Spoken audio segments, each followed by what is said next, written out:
Yeah, been a long time coming. Fan pros. Been sitting in the cut for a while, watching these Knicks, watching basketball. About to give it to you. Yeah. Alright, y'all. This is another episode of Fan Pros. Been a long time coming. About to talk about these Knicks. Season analysis. How they did. What we saw. Hopefully, what we expect the front office and the coaching staff does going forward, and just what we see with the current NBA playoffs. All right, I'm your guy, Elo. This is my guy Yaya right here, and we're about to get into it. All right, let's go. All right, so let's start off first of all with this.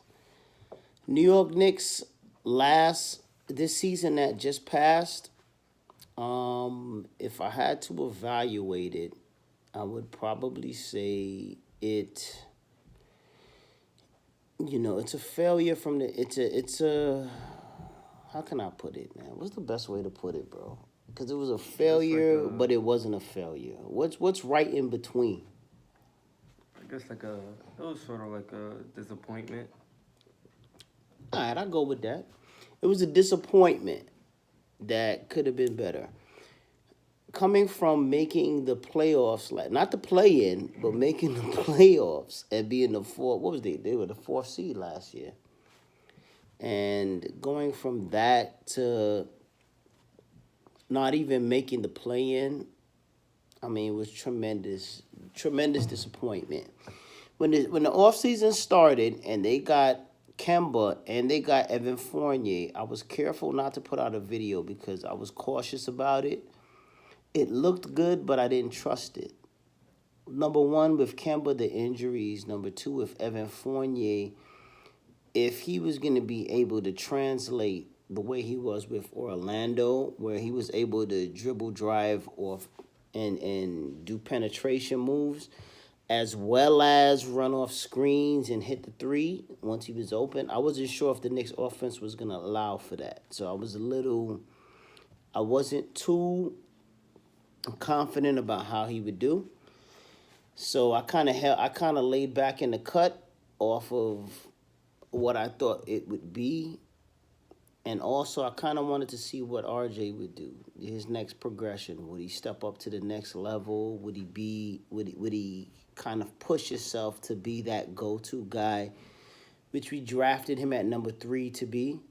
So it was a lot that went into it, man. And I'm not a guy that likes to I don't like to make bad predictions. I have made bad predictions in the past, but we're all human, but I try not to. So I kind of wanted to sit back and see what it was. What I did not expect to happen was Julius Randle falling apart mentally. I never dreamed in my wildest dreams this guy would have a mental breakdown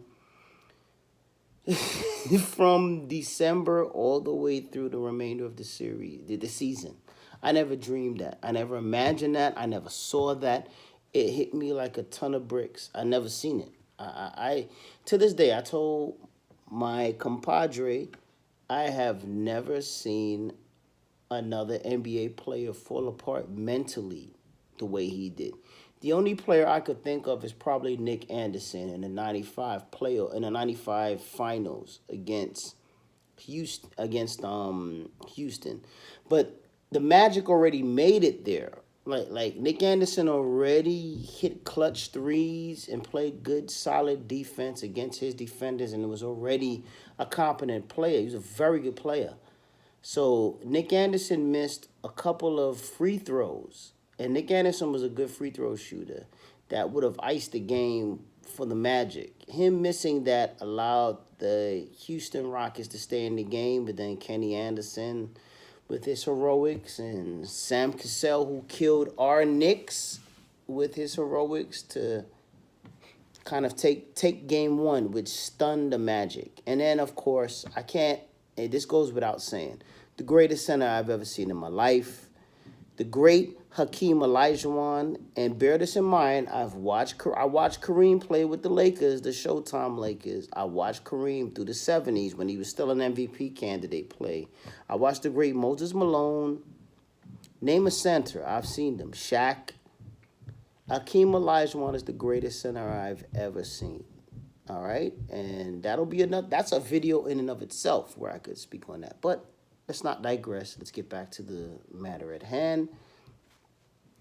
When I saw the Knicks come out this season and play great in the first game against Boston, I watched that game. I was hyped. I was excited. Julius had 35 points. I figured Julius was on his way. I mean, the telltale sign to me that was scary was their loss to the Orlando Magic at the Garden, because this was a team that was known across the league as a team that was not supposed to win anything, that was going to be maybe in line for the first pick in the lottery. And the Knicks got out hustled, outplayed, out coached, out everything. That to me said a lot. And I was worried ever since that point through the whole season. And unfortunately, a lot of my worry, it pretty much did not falter. They went down the hill ever since then, and it did not get any better. And Randall mentally went down even more. Yeah, listen, there's a lot of blogs like this post that talks about the Knicks. We don't necessarily destroy Randall, but we also are not a blog that's gonna sugarcoat things. Randall's behavior as a player was not acceptable on any team. Knick fans, I think, gave him a lot of rope going forward. We remembered a lot of the past couple of years of Randall's play. I've gone with my compadre to many Knick games before the pandemic hit when Randall was on this team. And Randall would make some of the most boneheaded plays you've ever seen an NBA player to make. He would spin into a triple team and try to take the shot, not pass the ball, not look for the open. If you're triple team, obviously there are 1 to 2 mismatches on the court right away at that moment. Randall would try to power through all three of them, turn the ball over, and it would lead to a fast break down the other end. Easy bucket. We've seen that. We've seen Randall try to control the offense. He's not a great dribbler, but we would see him try to do that. They would usually switch out a guard on him, somebody that has good hands that can get the steal. Randall would not recognize the mismatch, but would try to take the guard on, get ripped, and it'd be a fast break the other way. It's not hard. Basketball, though it can be complicated at times, at its essence, is very simplistic. You just have to stick to the basics. If you're a power forward and the guard's on you, obviously you're gonna have to back him down in the paint, but you got to get the ball deep in the paint. You can't get it from the top of the key where you're trying to cross him up, because a guard is used to ripping other guards. They're used to going against guys that have superior dribbling skills, not a power forward trying to pretend to be a guard. This is where Julius would get in trouble. He get ripped, fast break the other way, easy bucket. Then he started yelling at the refs, getting mad at teammates, and it was a disaster. I thought it would not go beyond that, but it got to a point where I never dreamed it would get.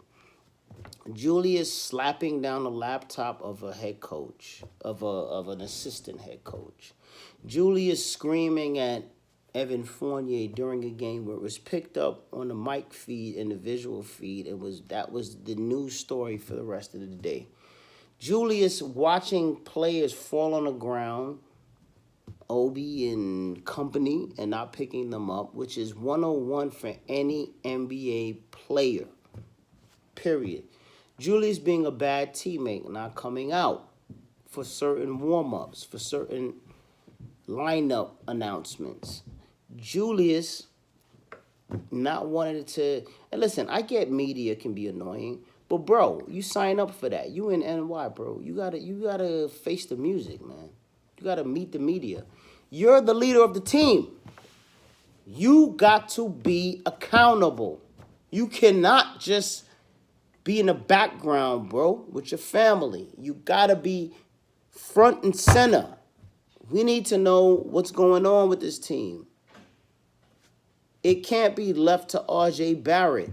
It can't be left to Quickly Emmanuel. It can't be left to Evan Fournier, bro. We just got him this year. You've been on the team for 3 years. You have to be present for those post conferences. Period. I don't care if you're gonna get tough questions, bro. You signed up for that, and you knew that coming into NY. You got the love. You got commercials you never got. And don't front. A lot of these Knicks fans never saw it. I seen some of your commercials, Julius. You got endorsements and commercials just off the strength of what you did getting the Knicks to the playoffs. The good comes with the bad. And it's a lot more good if you're just good. Get it? Long story short, I never imagined I would see the mental breakdown I saw from Julius Randle this year. But he's not just to blame. I never thought I would see the coaching flops I've seen from Tom Thibodeau this year. I never thought I'd see. Tom Thibodeau had Cam Reddish. Tom Thibodeau had Quentin Grimes. Tom Thibodeau had Emmanuel Quickly. Tom Thibodeau had Obi Toppin. Tom Thibodeau had young, solid Bucks ready to run the court that could do everything that he asked. He also had Miles McBride. These are all players that, if we're looking at half of them or 3/4 of them, they can play defense. Solid defense, he wants that. All of them could shoot the ball, space the ball, which is what he wanted, to create spacing in the paint. All of them were young. But yet he refused to play them for vets that were old, broken down, and beyond their capability. I love Todd Gibson to death. He's a New Yorker like me. Why is he playing big minutes when you have Obi Toppin and you have a lot of other big men that can come in his place? He should never have been playing the amount of minutes he played, especially down the stretch, and especially in the games he had down the stretch. That cost us. Quentin Grimes getting hurt, I see that.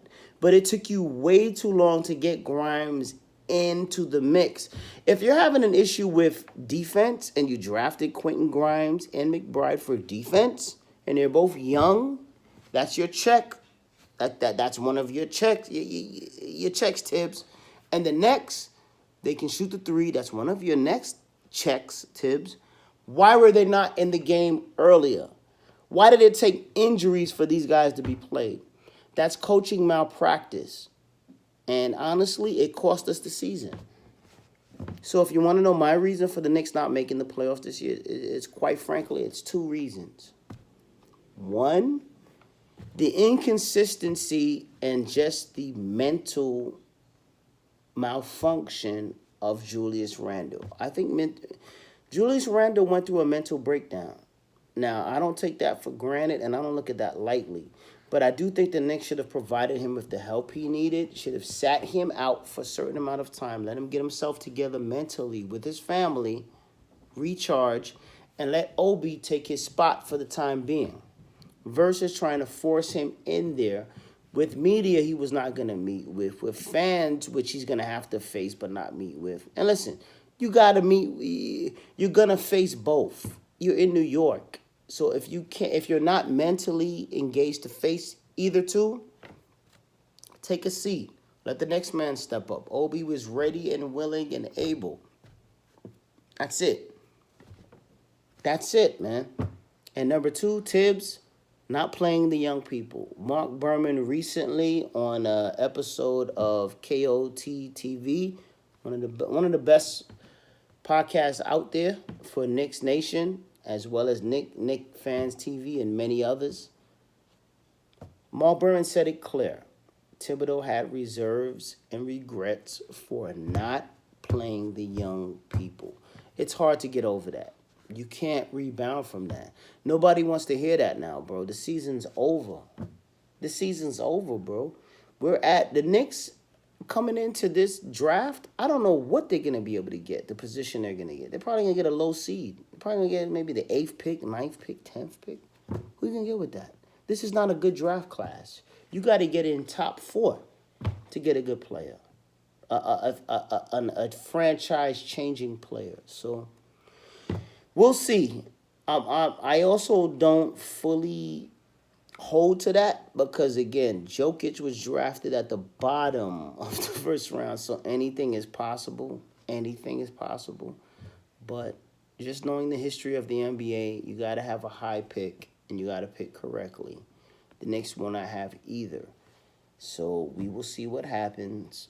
Hopefully, Thibs learns from his mistakes. I mean, in a perfect world, I love Julius to death, but I just think between the dichotomy he has between the fans in New York and the media, it's not going to work, man. It's not.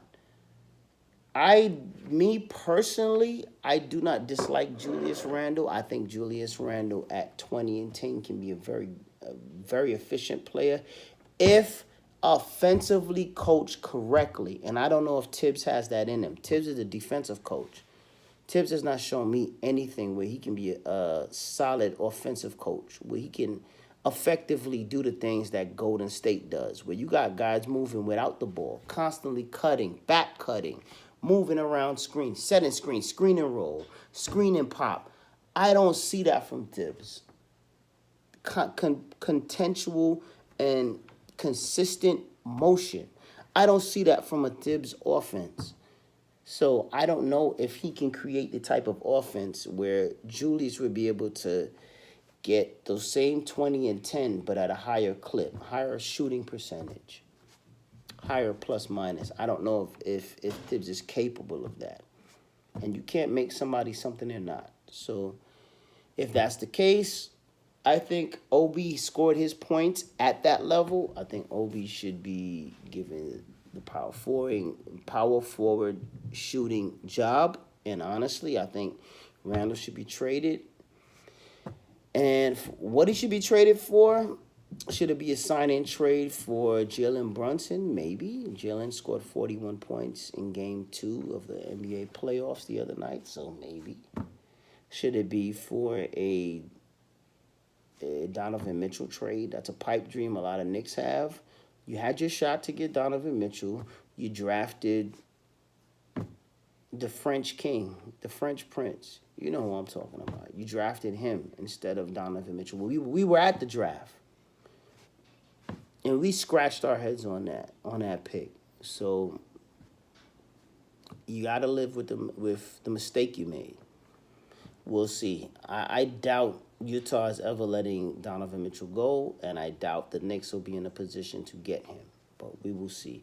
The Jalen Brunson move is a little bit more of a feasible move, but for Randall, we'll see. We'll see, man. That could be a sign and trade deal in the offseason. I can see that happening. Me personally, if you really want to know, what goes on in here, a trade for Russell Westbrook from LA for Randall, I think would be beautiful.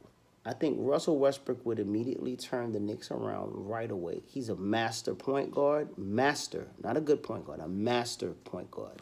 That would get everybody in their right spots, get everybody in their right positions and where they should be at on offense, especially half-court offense and full-court offense, when the team's ready to score.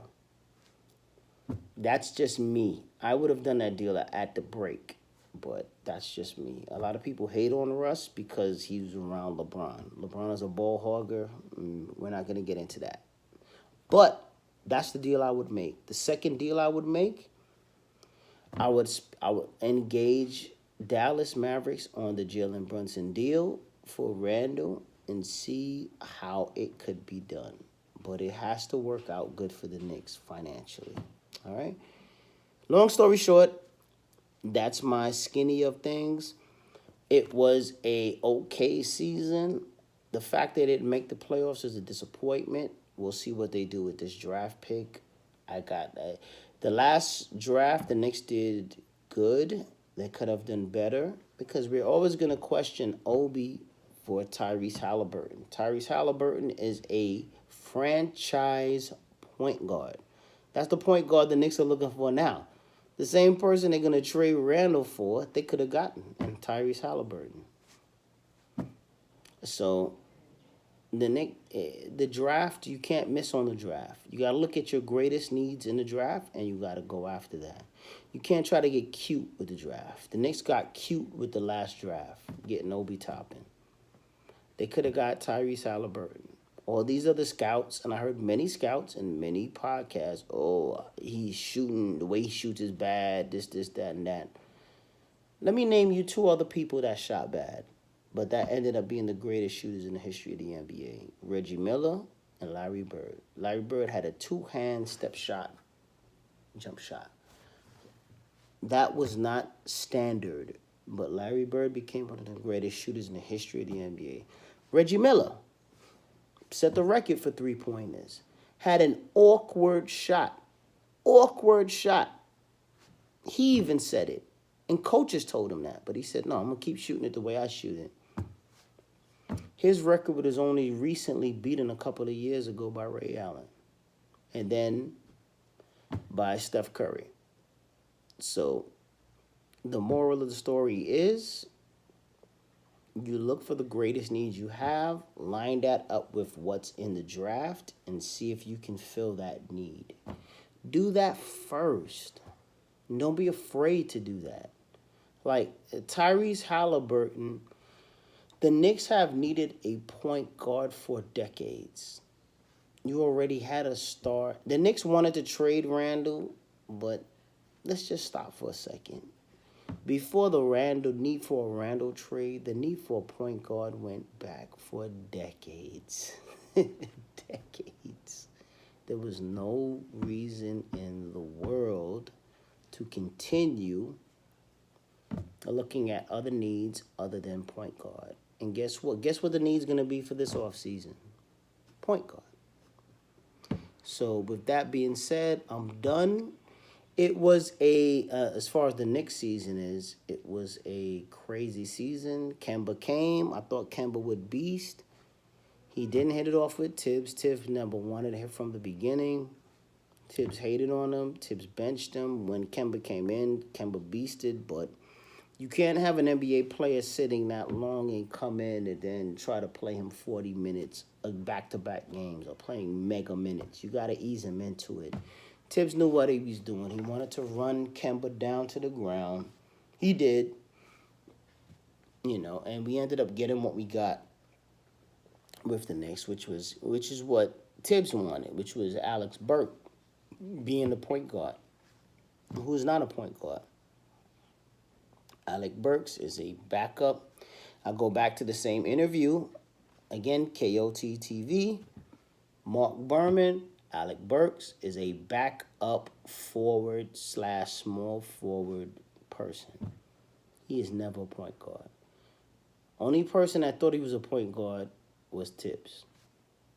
And that's at the detriment of Tibbs. You had two point guards on your bench. Emmanuel Quickly and Miles McBride, who's a natural point guard. And you bench them for this guy. So, that being said, if I look at the season on the whole, the coaching staff, I would give a C-. I think Tibbs' arrogance and pig-headedness stopped us from making the playoffs. Had he played the younger players earlier, and when I say earlier, I mean as soon as we hit that bridge with Kemba where he knew he didn't want to play Kemba because of the defense, you should have immediately started IQ and then as his backup have the rookie in there, man.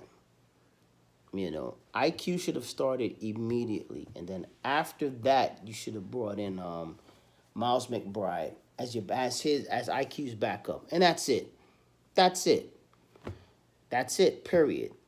If you were worrying about Evan Fournier, You should have benched. You should have brought Fournier off the bench and started Quentin Grimes, and then had Barrett, and then had Julius, and then had um, Mitchell Robinson, and that's a solid team. That's a team that plays defense. The first couple of guys there plays D. That's what you should have did. But you were terrified of playing young people, and it came back and killed us, and really it killed you because you're on borrowed time, bro. You're on borrowed time. You're on the clock. Berman said it again in the KOT video, and honestly, we knew that already. You're on borrowed time, bro. If the Knicks don't do good this year coming up, that's it. It's a wrap. All right. So that's pretty much my pick and what I think of the year that's just passed. It's a disappointment. It could have been better. The only good points of it is the last week and a half where the young people actually played. Obi beasted out, had 35, had 42, had 19. And we had IQ getting 2 triple doubles within the last week and a half. I mean, there's potential there. RJ beasting for the rest of the year, ending the year at 20 points, which is very good. And honestly, having Cam Reddish, who, although he got injured, still showed a lot of play, especially that Clippers game where he scored 17. He has the ability, he just has to stay healthy. So the Knicks have a lot of young players on the horizon. It's going to take a coach. I don't know if Thibs is the coach, but we'll see. And hopefully they draft well and they add free agents, veteran guys that will not overshadow the young players, but will allow the young players to play. Though I want the veterans on the bench. I want the young players to play. And let the chips fall where they may. The Knicks are a long way off from from being in any sort of championship contention in the East. Let's forget about abroad. We're talking about the East. They're not better than any team right now that's in the playoffs. And that's just facts. Even Atlanta, as much as I hate to say that, the Knicks don't have a single player on their team that's better than Trae Young. And Knicks fans need to come to that realization. Once you come to that, then you'll realize, all right, we got work to do. And you're not going to fill yourself with the degrandsions of delusion. You're not going to fill yourself with, we're better than Trey. We can shut. Listen, man. Knicks fans, I love you to death. I'm a Knicks fan since 1978. 79. Michael Ray Richardson is the reason I really became a huge Knicks fan. All right? Saying F.U. Trae Young is not, that's only going to galvanize a player to play better. So we got to be better than that. All right? What we have to do is put the pressure on our front office and our team to draft better, sign better free agents, or we will not support the product they put on the field. They're not allowed to put on mediocre teams on the field anymore. All right? No longer are we going to allow that. We want solid NBA production and a solid NBA lineup on that floor. If we're going to pay huge bucks and huge money to buy food, concession stand items, whatever, parking, whatever. All right? That's it. And as far as the draft, we'll revisit that a little bit later. What you got to say, my bro? I'm out. Thing is that it's crazy how the team just fell apart since last year. Just with everything that happened with Julius and with just like the team and how they started out so well in the beginning of the year, and now the end of the year, not horrible, but worse than when they started. It's crazy how it all happened just so fast in a span of one season. But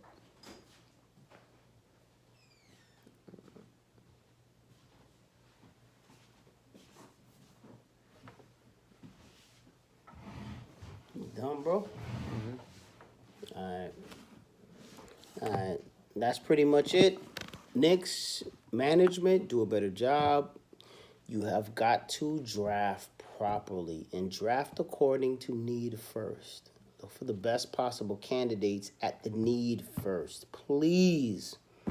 I love Jalen Brunson. I know you're out there scouting Utah, Dallas. You got Randall there, and you're looking at allegedly Jalen Brunson and Donovan Mitchell. But you missed out on Mitchell, all right? You missed out on him, all right? To get Mitchell, do you know what you got to give up? RJ's in the deal. Period. Am I right? Mm-hmm. RJ's in the deal. Obi's probably in the deal.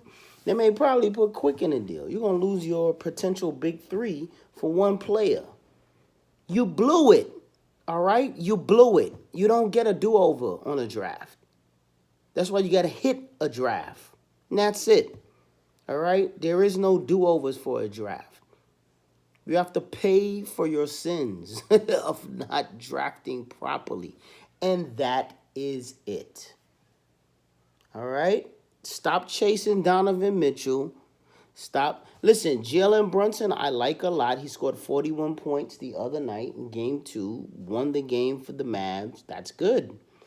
If we could do an even up swap for Randall for Jalen Brunson, I may look at that because it frees up a spot for Obi. It gives you your point guard.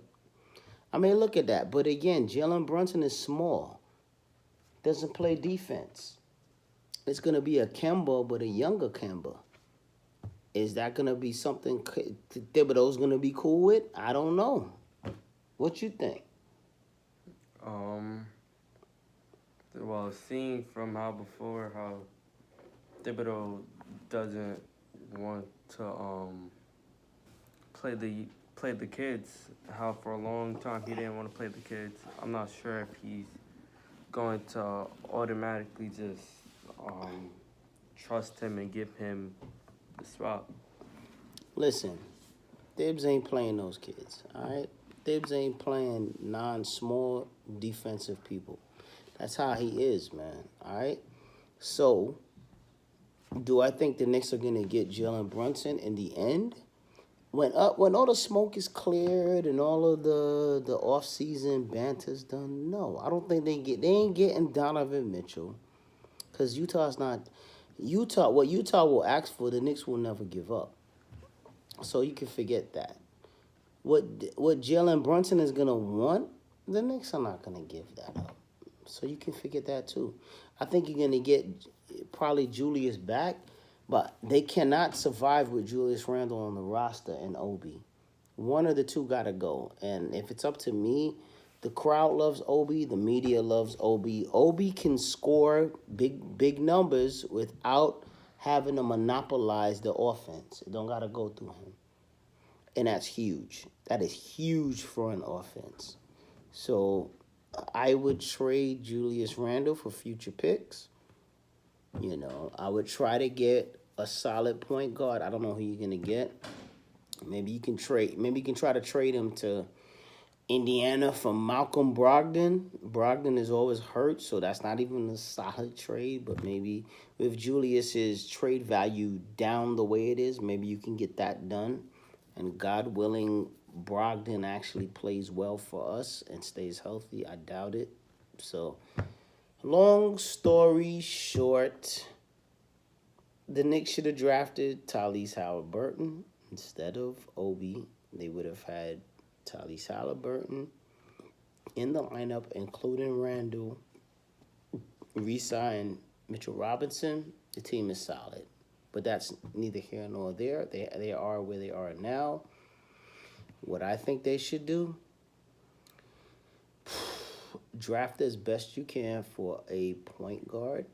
You got to scout every point guard in the draft because that's the need for the team. Speak to Dallas, see if there's something can be worked out properly for Jalen Brunson in exchange for Randall. That's the only trade that makes sense to me. And without the Knicks attaching anything extra, that's enough. All right? And then we'll go from there. You can get Jalen Brunson on the team, along with RJ, Cam Reddish, Obi, re-sign Mitch. That's a solid young starting five. And we'll go from there. And then off the bench, you can get Grimes and McBride, and we can go from there. We can fill in the rest from there. All right? So that's pretty much it on the Knicks. We'll see what they do next year. As far as the playoffs right now, we're gonna do a quick pick 'em. All right. Game right now, the opening series for Miami Atlanta. Miami's the number 1 seed. Atlanta's the number 8 seed. This is game 2. Miami leads 1-0. I'll start off with my predictions. I think the Heat should win this easily. I think the Heat will probably win this in 5 games, 4-1. That's my prediction. What do you think? Miami, Atlanta. Um, I'll give it to the Heat too. I'll say probably in 5 games. I'll say 5 games. Let's go to the next one.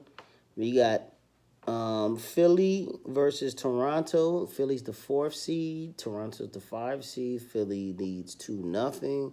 Nobody's stopping Embiid. Nobody's stopping Harden. Toronto, although, and let me say this, Toronto is the exact example of how you should draft. They're one of the best drafting organizations in the entire NBA, and it's not even close.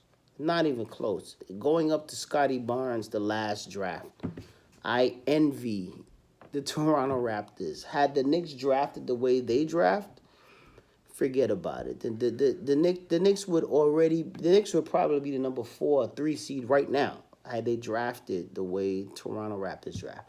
But let me not digress. Philly 4, Toronto 5. Philly leads 2-0. Nothing stopping the Philly train. I think Philly wins. Now, I like Toronto a lot, so I'm going to say Philly will win in 6 games, 4-2. Just because I like how Philly's coached, they're a former world champion, and they play the game the right way. They draft players that play fundamentally well the right way. So 4-2, Philly will win that first round series. What you think, bro? Um, I'll say 5 games. 5 games. Philly wins. All right, cool. Let's go to the next one. Milwaukee versus Chicago. Milwaukee, 3rd seed. Chicago, 6th seed. One of the best games I saw the entire playoffs by far. Not even close, man. This is gonna be close. I'm gonna say this. I'm gonna jump out on a limb, because I think it's gonna be this way. I think Milwaukee will win the series in 7 games. I think it's going to go a full 7 just because I like how Chicago played the game 1. I think Chicago's going to bring it. I think Chicago has a lot more firepower than Milwaukee does, but Milwaukee are the world champs. They play better defense. They have the best player on the court, and I just think they know what it takes to win a title. And once you win a title, that mojo is there. You know what it takes, man. So I think I think it'll go to game 7, and Milwaukee will win it in Milwaukee. What you think? Um, I think it'll be. I think. Um, I think Milwaukee will win in 6 games. Okay. So it's the Milwaukee will win in Toronto, you think? I think Milwaukee won against Chicago 6 games. Okay, cool. All right. All right. Now, this is one of the toughest series out there. Boston versus Brooklyn. I'm a Knicks fan. As you can see, I hate Brooklyn. I'm not a Brooklyn fan. I love Kyrie for who he is as a man. Forget basketball, just who he is as a man and his stances. But, and I'll always be a Kyrie guy going forward, but in this series, this is a tough series. I think this series will go 7 games too. And I think Boston will win it in 7 games. I think Brooklyn is way too tough. They almost won the last game. It took a miracle play down the stretch.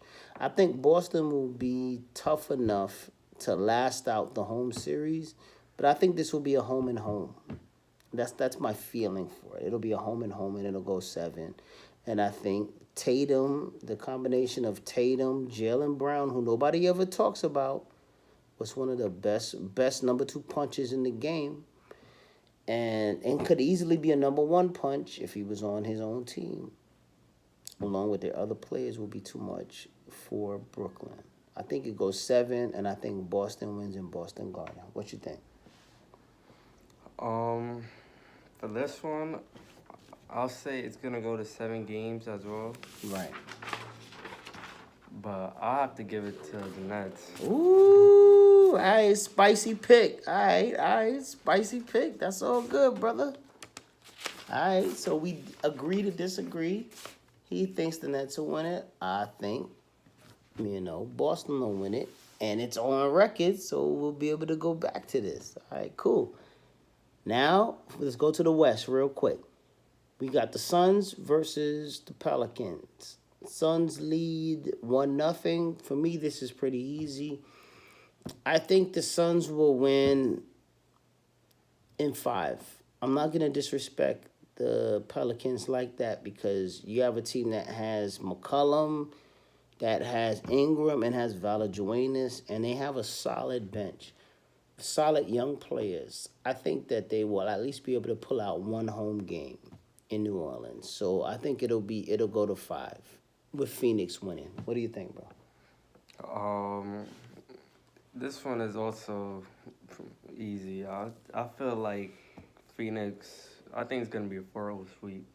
Okay, I can see that. I don't disagree. I want to give the Pelicans credit because of the firepower they got, and I think that they can compete. I think they fought back hard game one where they narrowed the lead, and I looked at that all along like this team should never be trailing by this much. They got too much firepower on the team.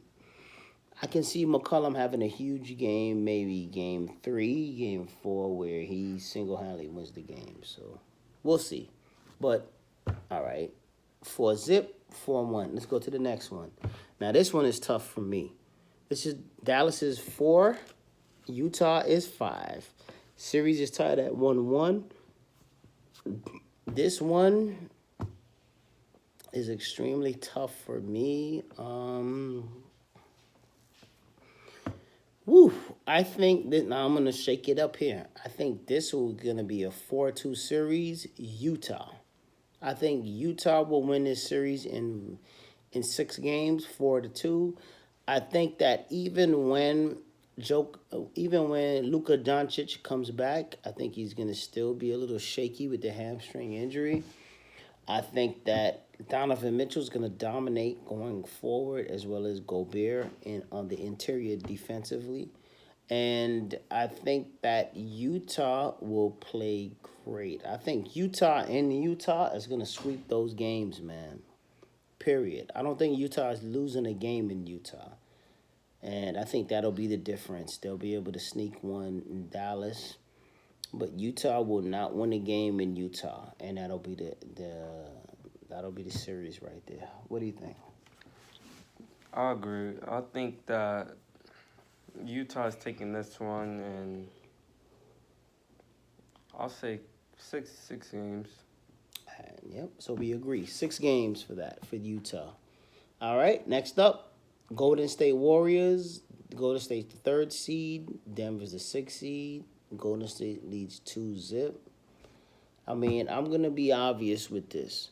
No Michael Porter Jr., no Jamal Murray, no win for Denver, unfortunately.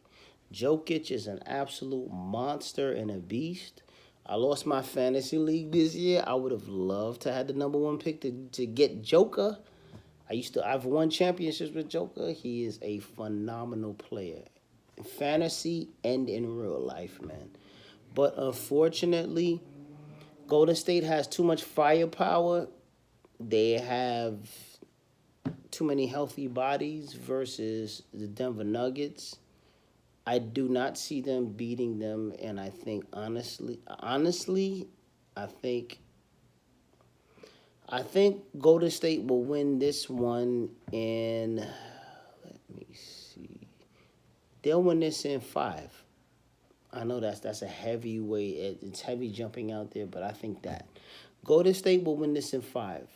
I think Denver will be able to win one of their home games, but I think they'll drop another one. I think it's going to be too much Steph Curry, too much Jordan Poole, and a sprinkle of Clay. And I think Draymond is going to frustrate the hell out of Jokic. I think Jokic will get points, but they're going to be extremely low percentage points. So I can see Denver losing their game. They'll probably lose the 4th game at home, if I had to predict on it, but I think they will lose in 5. That's my prediction. Golden State over Denver in 5. What you think, bro? I agree with that one too. I feel like Golden State's gonna take this one in 5. All right, what we got? We got last but not least. You read it off, bro. Memphis leads Minnesota. No, Minnesota leads Memphis 1-0. What's the seeds? What's the seed for Memphis? Memphis is the what? 7th seed. Oh no, 2nd seed. Yeah, and Minnesota's what? 7th seed. Now this series right here, you go first, bro. I'm gonna come in after you. This series is crazy. Go ahead, bro. I feel like that first game. Mm-hmm. I feel like that first game was just. I feel like that game that was a good game, Mm-hmm. and I feel like the Memphis, that was just fuel for Memphis to Get lit. get lit and just start coming out and even stronger. Out they back. So I'll say for this one, I'll give it to Memphis in 6 games. Ooh, I'll okay. give it to them in 6 games. All right. This series, I think is gonna go a full 7. I think both teams are evenly matched. I think that Minnesota has 3 go-to explosive players in Karl Anthony Towns, Anthony Edwards, and D'Angelo Russell. D'Angelo Russell's the reason they're up 1-0. So the fact he's playing well the way he can play, I think that Memphis is in for a hell of a series.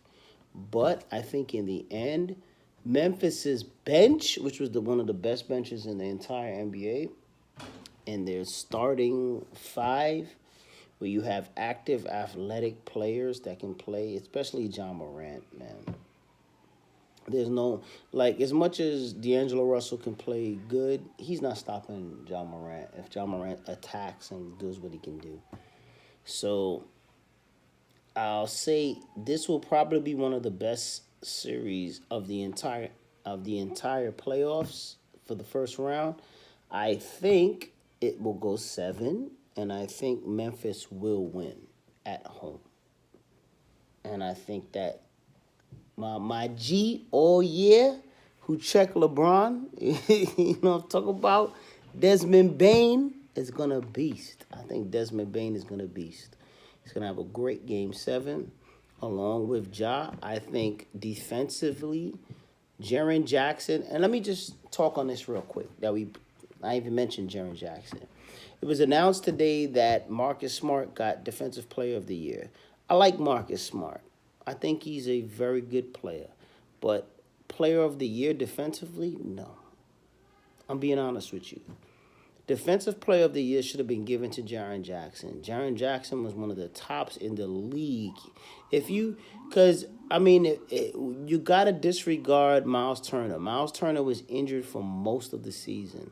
The best shot blocker in the league was Jaren Jackson.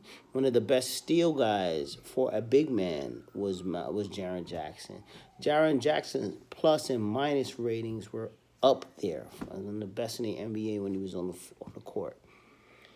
To me, the best defensive player I've seen for the year, bar none, is Jaren Jackson. So Marcus Smart, I really disagree with that. And I think Jaren Jackson has a chip on his shoulder because he wanted to win a Defensive Player of the Year. He mentioned that in interviews at, early in the season. So I think he will be the defining factor in the series. I think Bane will be. Listen, Morant's gonna be Morant, but I think Bane and Jaren Jackson will be the defining factors in this last series. It'll go seven. My estimation, Memphis beats the Minnesota Timberwolves. But it'll be a great series and probably one of the best ones to watch. So that being said, that's the end of the Fan Pros podcast. We gave you what we thought about the Knicks, our team. You know what I'm talking about? You know what I'm talking about? Our team, what they can do coming up in the off season. We'll probably see you in the draft and all of the draft hype of the draft shows and all the other draft highlights where we'll kind of see what players are coming out, where the Knicks might be positioned at, and who they might actually have a realistic chance of getting. But honestly, I think they have enough young talent on that roster right now. If they're started properly and Tibbs gives them the opportunity to play, I think the Knicks can be really good. It'll take time, but the Knicks are not beating Phoenix right now. They're not beating Giannis. They ain't even beating the Nets. Let's just be real. Knicks fans got to be real. You're not beating any of the top tier teams. Not Milwaukee, not Phoenix, not Brooklyn, not who else? Name another top tier team. You're not beating them right now in a playoff series, all right? That being said, let's focus on our young people. Let's build them up. Let's get them confident. Let's get them used to playing with each other so they know the plays, are able to read the plays, they're able to read the back cuts, the pick and roll, the pick and pop, the pick and shoot, everything. They're able to dump the ball down low, play out of the post. They're able to play with each other because that's huge. Familiarity is absolutely huge. All right? And we'll see what they can do from there. Let's give our young people a chance to gel, which is all I'm saying. All right? And that's it. All right? You got our predictions. You got our Knicks views. You got anything you want to say to people, bro? Um, yeah, it was just stay tuned for more to come. That's That's it, bro. We just did the first round. We ain't even talking about the second round. Woo, that's going to be fire. All right? We out. Fan Pros. Peace.